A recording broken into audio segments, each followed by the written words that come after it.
Welcome back to the channel. If you've ever struggled with motivation, if you felt like you've lost your drive, or you just can't seem to get yourself to take action, you're not alone. But let me make one thing clear right from the start. Motivation is not magic. It's not something you either have or don't have. It's a system. And today, you're going to learn exactly how to build it. By the end of this video, you'll know how to create motivation on command, how to sustain drive even when you don't feel like it, and how to train your brain to be naturally wired for action. Backed by neuroscience, real-world applications, and practical strategies you can implement immediately. Before we dive in, let's get honest. On a scale of 1 to 10, how motivated do you feel most days? Take a second to think about it. If your number is low, don't worry. That's exactly what we're here to fix. And if it's high, well, get ready to take it to another level. Let's get into it. Most people think motivation is about willpower or inspiration. It's not. Motivation is biology. It's a chemical process that takes place in the brain, and if you understand that, you can control it. At the core of motivation is one key neurotransmitter, dopamine. This is the chemical that makes you feel energized, focused, and driven toward a goal. But here's the mistake most people make. They think dopamine is released when you achieve something. That's wrong. Dopamine is released in the pursuit of something, not just the achievement. Take someone like Serena Williams. She didn't stay motivated for decades by focusing on winning trophies. She was hooked on the process, on the daily pursuit of improvement. That's what kept her at the top. Ever felt super excited about a goal, but then a few days later, that motivation completely disappeared? That's because of the dopamine crash.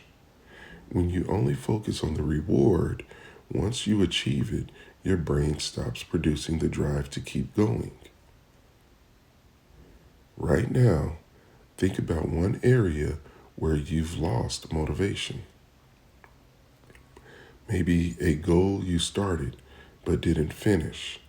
What happened? If you're like most people, it's because you were too focused on the outcome instead of the process. Write that goal down.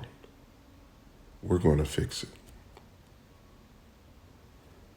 Now that you understand motivation at a neurological level, let's talk about how to control it. The way you start your day determines whether your brain is primed for motivation or procrastination. Most people lose before they even get out of bed. The two fastest ways to trigger motivation in the morning are light and movement. Why? Because sunlight directly stimulates the release of cortisol, which wakes up the brain, and movement releases dopamine and norepinephrine, which creates focus and energy. Ever wonder why Navy SEALs start their days with intense physical training, sometimes before the sun is even up? It's not just discipline. They're priming their brains for high performance. Tomorrow morning, the moment you wake up, go outside, get 10 minutes of sunlight, and move your body.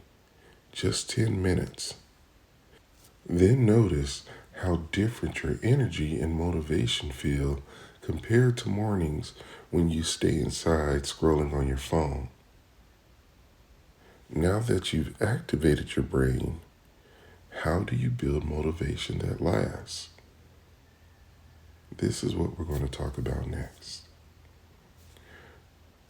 Remember how we talked about dopamine? Here's how you hack it. Shift your reward system. Instead of only rewarding yourself when you accomplish a goal, train your brain to enjoy the process itself. Most people quit because their brain sees hard work as punishment and only rewards itself after success. But top performers do the opposite. They create micro rewards for effort, not just outcomes. Take the top chess players in the world, for example. They don't train because they love winning tournaments. They train because they love the struggle. They've rewired their brain to enjoy problem solving under pressure. That's why they last for decades. So, right now, write down one hard thing you're struggling to stay motivated on. And next to it, write down a micro reward you can associate with the effort itself. Maybe it's a small break after 30 minutes of focused work, or an internal affirmation like, I'm proud of myself for showing up today. That is how you condition your brain to love the process. Now, how do we eliminate the biggest motivation killers? Well, that's what we'll get into next. Procrastination isn't laziness. It's an emotional reaction. Your brain is avoiding discomfort. So the key isn't trying harder, it's making action easier. High performers eliminate every possible excuse that makes it harder to take action. If your gym is too far, you can move closer or get workout equipment for the home. If your phone is a distraction, put it in another room. Make the right action the easiest one. Take, for example, NASA scientists.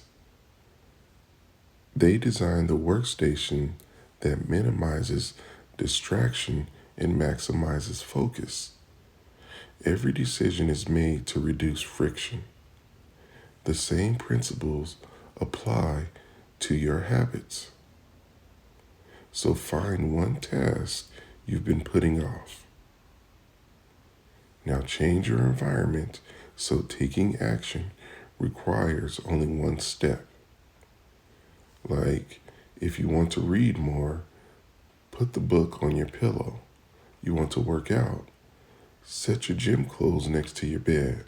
Small adjustments create massive change.